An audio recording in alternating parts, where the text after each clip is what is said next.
Você já teve alguma crise de fé? Já duvidou da existência de Deus? Essa foi a fase mais difícil na minha fé, na minha caminhada de fé até hoje. Louvo ao Senhor por ter passado por ela. Durou mais ou menos ali de forma bem intensa, tá, gente? Bem intensa mesmo, de 2018 a 2022. Oi, gente, tudo bem com vocês? Sejam muito bem-vindos a mais um vídeo aqui do canal Dia a Dia na Palavra. Hoje eu queria trazer pra vocês um vídeo diferente. O primeiro vídeo de perguntas e respostas aqui do canal. Eu achei legal trazer esse vídeo pra cá pra gente criar mais conexão. É bacana agora, nessa altura do campeonato, depois de todos os vídeos que eu tenho passado, ao invés de eu só ficar falando aqui, eu trazer algumas perguntas que vocês me fazem lá no Instagram, toda terça-feira, lá na nossa conta do Instagram, que se você ainda não nos segue, eu vou deixar o nosso arroba aqui embaixo, pra você acompanhar os conteúdos por lá também. Mas toda terça-feira eu abro uma caixinha de perguntas pra gente poder conversar, pra vocês mandarem dúvidas, perguntas sobre mim, sobre vida cristã, sobre Bíblia, sobre devocional, estudo bíblico, relacionamento, seja o que for. E eu pensei o quê? Vou selecionar algumas dessas perguntas, que eu acho bacana trazer aqui pro canal,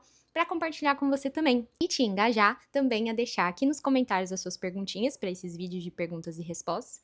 E você também participar dessas terças-feiras de bate-papo lá no Instagram. Antes de mais nada, é claro, se você ainda não me conhece, muito prazer, meu nome é Fernanda, eu sou cristã, sou casada, sou mãe de um bebezinho de 1 aninho e eu sou a criadora aqui do canal Dia a Dia na Palavra, que é um espaço para a gente falar sobre Jesus, sobre Bíblia, devocional e vida cristã. Se você por um acaso não é inscrito ainda neste canal, convido você a parar tudo agora e clicar no botãozinho aqui embaixo, super fácil, super rápido, e já fica por dentro de todos os conteúdos que eu pretendo trazer pra cá, se Deus assim permitir. E se você gostar desse tipo de vídeo de perguntas e respostas, que eu já vi muito youtuber fazendo, e é a primeira vez que eu tô fazendo aqui também, se você gostar desse formato, achar que é uma coisa que eu posso trazer mais aqui, deixa sua curtida para eu saber, deixa nos comentários também, vamos continuar essa conversa por lá, eu valorizo muito os comentários, de verdade, sempre fico muito feliz quando eu recebo comentários aqui nos vídeos. Compartilhe esse vídeo também com mais pessoas que você conhece. Então hoje eu vou tentar ser mais leve para responder essas perguntas que algumas pessoas colocaram lá nas caixinhas do Instagram. E a primeira pergunta que eu trouxe aqui para falar para vocês é: como organiza na sua rotina um tempo só para a Fernanda?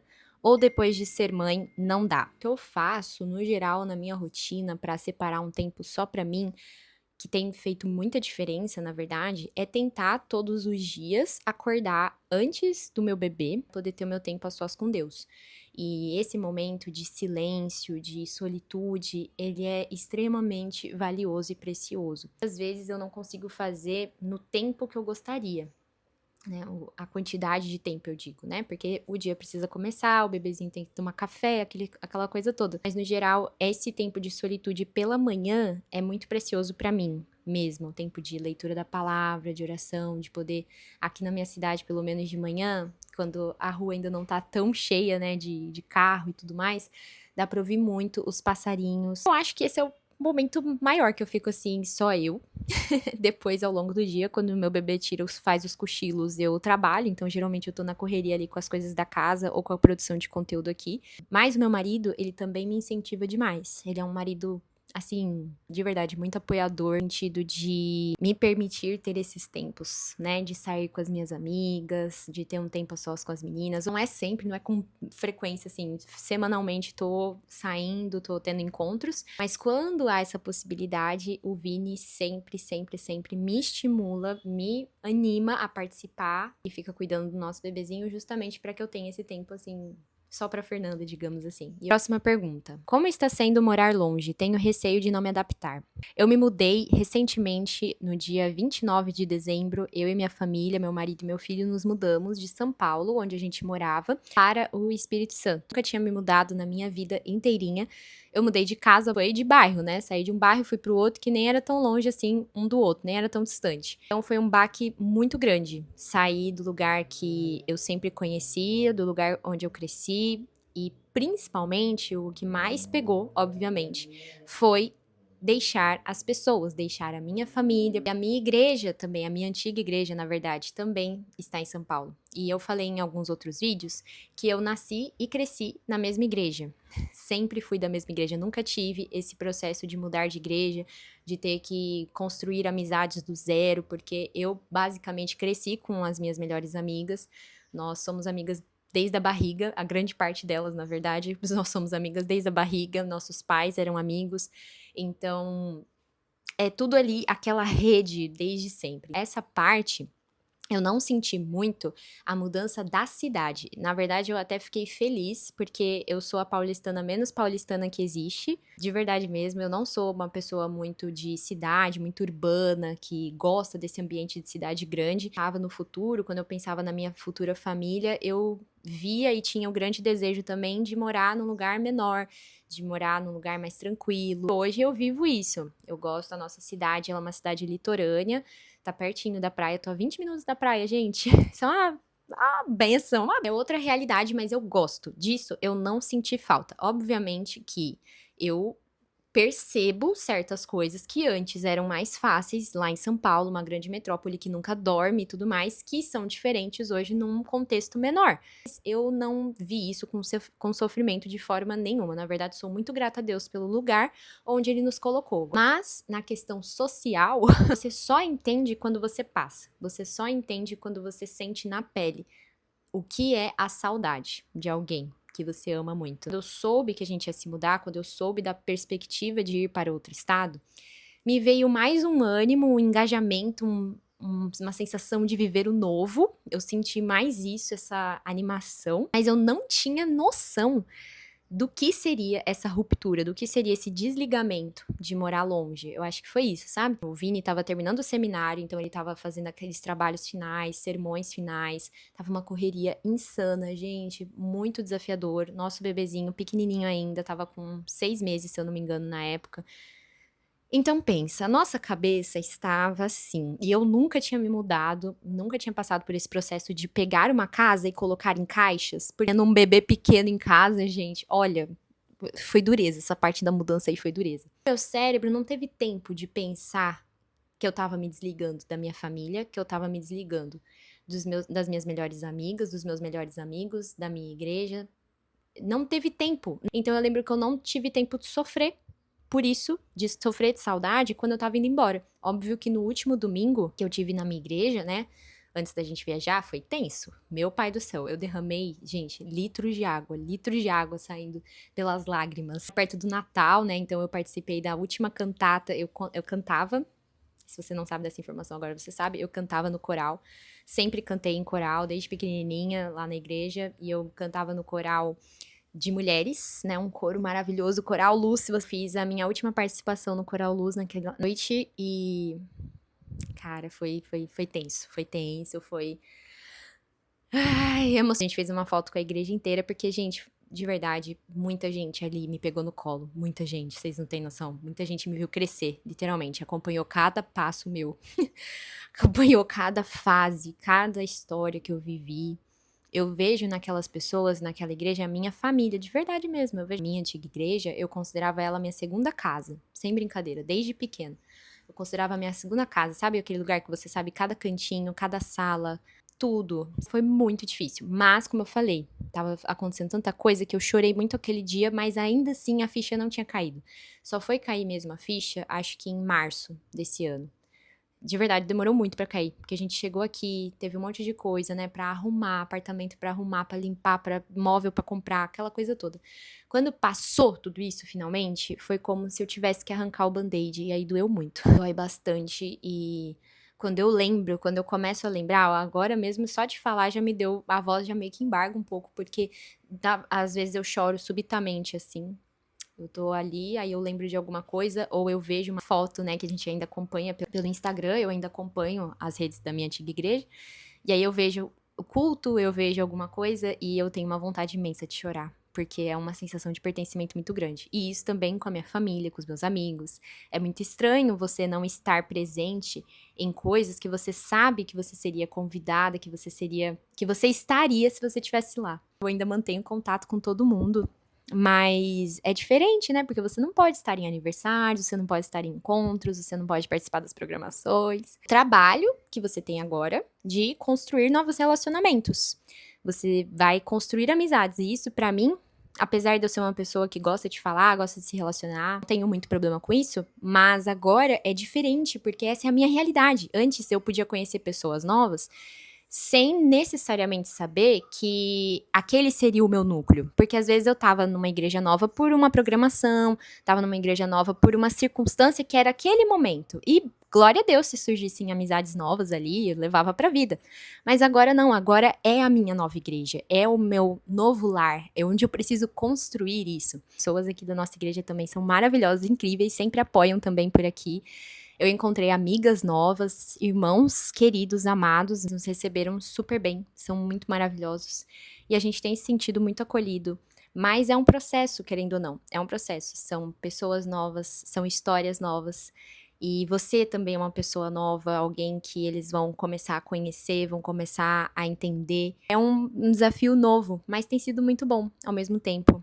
Essa pessoa, no caso, falou, né? Tenho receio de não me adaptar. Normal e às vezes acontece. Né? Eu, no momento, até agora, me adaptei super bem à cidade, né? Ao ambiente onde eu estou e também à realidade de pessoas, né? A nova configuração social, digamos assim. Acho que a gente precisa entender que é um processo e ele vai sim ser duro nesse primeiro momento. Não descobrir as dificuldades do lugar, se ambientar numa nova cultura que é diferente da sua. Então, não tem como ser fácil o processo de adaptação. Mas é um período da nossa vida que, com a graça do Senhor, com muita oração, eu acho que a gente precisa estar muito perto do Pai, sempre, mas nesses momentos agora em que a gente se encontra, às vezes, muito sozinho, sentindo solidão, principalmente longe da nossa família, né, do nosso centro de apoio principal, se aproximar do nosso Pai. Se no caso você está se mudando, né, com o seu marido, com a sua família, se agarre mesmo a esse núcleo familiar. Eu sinto muito isso aqui também, que nós viramos os 3 mosqueteiros, sabe? Nós somos muito mais unidos agora, porque estamos num ambiente novo. Então, abrace isso e não tenha medo, se abra bastante. Com a graça de Deus, uma hora ele assenta, o nosso coração se estabelece nesse lugar, né? Próxima perguntinha. Como estão pós-seminário? Eu e meu marido fizemos seminário, nós cursamos teologia lá no seminário em São Paulo, Seminário Teológico Presbiteriano Reverendo José Manuel da Conceição, o JMC. Eu cursei 1 ano e meio, meu marido concluiu o curso ano passado. Quem tá aí do outro lado e é esposa de seminarista vai entender o que eu vou falar agora. A gente escutava das nossas mentoras, né, do Conte Comigo, que é um grupo de apoio para as esposas de seminaristas, que existe em alguns seminários do nosso Brasil, mas principalmente lá no JMC eu sei que tem. Mas quando elas falavam assim que parece que o peso e a correria só intensifica, a gente falava impossível. Impossível! Quando terminar, vai ser como férias, vai ser o descanso. Não. É uma nova configuração de correria. Muito intenso mesmo. Alguns seminaristas, quando saem do seminário, já vão assumir igrejas e são ordenados ao pastorado, né, na IPB, no caso é assim, direto. Então, eles já se tornam pastores direto. Alguns são titulares das igrejas, outros são auxiliares. Então, eu nem imagino a correria e a pressão que é nesse caso. No nosso caso aqui, o meu marido ainda não é pastor efetivo, porque ele tá no ano de licenciatura, que é como se fosse um estágio, vai. E só nesse ano de licenciatura eu já vejo. É muita coisa, gente, é muita coisa pra fazer, muita coisa pra pensar. É sermão toda semana, estudo bíblico toda semana, em vários dias diferentes, discipulado, se preocupar com o que tá acontecendo com família A, B, C, fulano de tal, Beltrano, muita coisa para administrar. Nós, esposas, precisamos ter uma sabedoria extremamente grande nesse processo, porque a gente precisa ser auxiliadora idônea do nosso marido. E eu tenho aprendido que eu preciso orar mais por isso. Eu preciso estar mais preparada biblicamente para ser sábia, porque muitas vezes, quando a gente planeja alguma coisa, esse planejamento vai por água abaixo, porque surgiu uma necessidade da igreja, surgiu um compromisso, surgiu uma reunião. Eu tenho percebido, assim, que pós-seminário você começa a dar de cara com a realidade do que é uma vida ministerial. Então eu tenho que orar muito por ele, eu tenho que dobrar mais os meus joelhos, orar por ele, orar por mim, orar pelo nosso filho, porque nisso tudo nós temos um bebezinho em crescimento. Esse ano eu tô vendo pra mim que é o choque da realidade. E que eu tô só nos primórdios. E aí já dá um pavor. Mas aí eu encontro forças e alegrias no Senhor e ele renova, né, as nossas forças e nos acalma também diante de, às vezes, tempestades em copo d'água que a gente faz. Mas eu acho que é um pouquinho disso. Uma perguntinha sobre Bíblia. Qual tradução da Bíblia você prefere? Eu gosto muito da NVT, que é a nova versão transformadora, que é a tradução que foi publicada pela editora Mundo Cristão. Eu amo a ARA, que é a Almeida Revista e Atualizada. Eu leio nas minhas devocionais a NVI, que é a nova versão internacional. Mas eu acho que de todas que eu já li e que eu já fiz meus estudos bíblicos devocionais, a que mais muito fiel, mas ao mesmo tempo traduz muitas coisas em palavras que a gente conhece mais, que a gente tá mais acostumado, eu acho que de todas eu escolheria a NVT. Perguntinha aqui para as solteiras, que eu acho que vai ser legal para solteiras. Algum livro te confortou durante a solteirice? Tá difícil por aqui. Primeiro é um da Elizabeth Elliot, que é uma escritora maravilhosa, Paixão e Pureza. E o subtítulo desse livro, eu até peguei aqui para falar para vocês, é Aprendendo a deixar a sua vida amorosa sob o controle de Cristo. E é exatamente isso que a gente precisa na época de solteira. Muito bacana pra realmente te confrontar com relação a questões que toda solteira vive, nessa carência emocional, nessa dificuldade de se entender, né, com relação à sua identidade. Outro livro que me confortou bastante foi O Que Ele Deve Ser Se Quiser Casar com a Minha Filha, do Voddie Baucham. O livro aí, ele realmente abriu os meus olhos pra eu entender aonde que tinha que estar a minha régua, sabe? No que eu deveria ver num futuro pretendente. A não só saber o que eu tinha que buscar num rapaz, mas e principalmente que tipo de mulher eu deveria ser, digna de um rapaz como esse que ele estava descrevendo no livro. Então eu indico esses dois aí, vou deixar na tela, porque eles realmente foram uma bênção na minha fase solteira. Próxima perguntinha foi: você já teve alguma crise de fé? Já duvidou da existência de Deus? A resposta é não, eu nunca duvidei da existência de Deus. Nunca tive esse momento de pensar assim, pelo menos que eu me lembre, tá? Não lembro se na adolescência eu devo ter tido isso aí, mas pelo que eu me lembro, assim, eu não tive uma crise grande de fé, no sentido de duvidar da existência de Deus, de achar que Deus não existe, que a Bíblia é mentira. Não, nunca tive isso. Apesar, obviamente, né, de ter muitos questionamentos, principalmente aí na fase da adolescência. Ter questionamentos, começar a flertar ali com as ideias do mundo, ter as influências dos amigos da escola. E, no geral, eu caminhei muito, como eu tinha muitas amizades dentro da minha igreja, como eu falei aqui no vídeo também, acabou que a minha vida inteira, minha adolescência, principalmente, que eu acho que é essa fase que a gente tem mais embates internos e que acabam se tornando embates externos, eu tinha muito firmado, assim, que aquilo era real e verdadeiro. Ainda era muito superficial, eu considero. Na época da adolescência ali, era muito mais por assimilação, e eu falei isso num outro vídeo também, era muito mais por assimilação a minha fé do que de fato por eu ter tido um encontro com Cristo e experimentado aquela sensação de arrependimento, consciência de pecado, arrependimento, entendimento do que Cristo fez por mim. Eu acho que uma grande crise de fé que eu tive, que eu ainda tô me preparando pra falar mais aqui, porque é um assunto muito pessoal meu, mas que eu já tô abrindo um pouco mais, até porque eu acho que outras pessoas passam por isso também. Eu tava naquela fase que eu contei no meu vídeo do porquê Deus me levou pra África, como Deus me levou pra África, que eu tive muito essa questão de pensamentos intrusivos contra Deus. Li muito a palavra, comecei a afirmar mais a minha vida espiritual naquela fase, bastante. Fazer minhas devocionais todos os dias, usando a Bíblia de estudo, conhecer mais a Deus.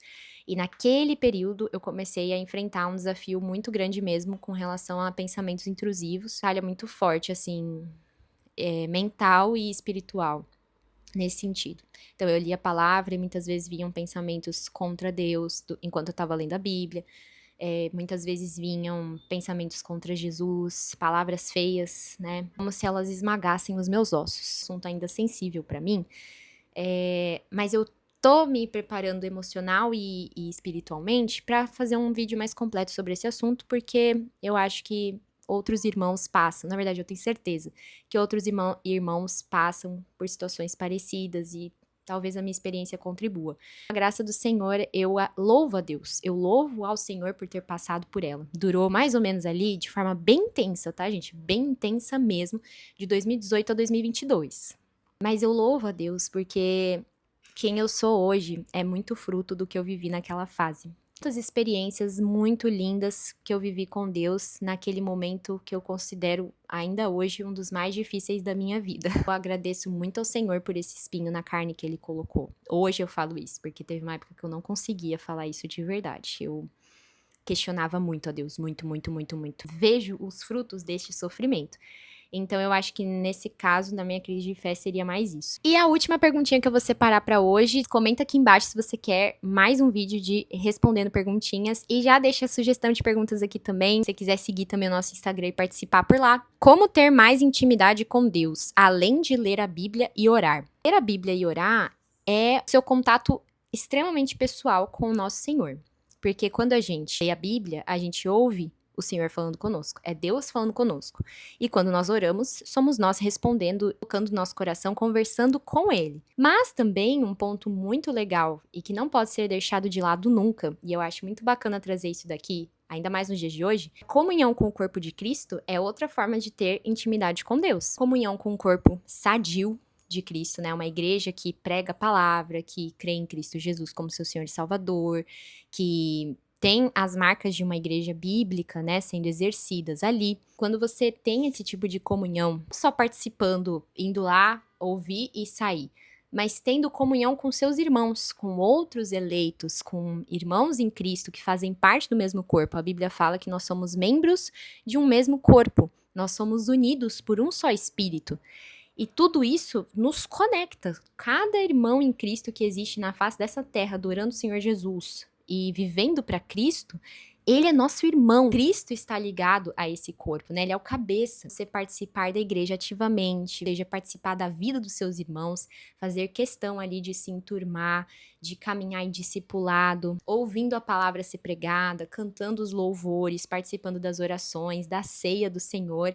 Tudo isso nos liga intimamente com o Senhor também, além das disciplinas espirituais, ler a Bíblia, orar e tudo mais. Gostei muito desse vídeo, eu peço perdão porque ele provavelmente vai ficar mais longo. Eu queria mesmo que fosse um vídeo assim, mais de bate-papo, vocês trazendo as perguntas, eu respondendo e a gente falando sobre os assuntos. E não deixa de me falar, comentar comigo se você gostou desse estilo de vídeo, perguntas e respostas. Deixa suas perguntas também aqui nos comentários, já segue a gente lá no Instagram. Muito obrigada por ter assistido o vídeo até aqui. Se Deus permitir, nos vemos aqui no próximo vídeo. Até mais, gente!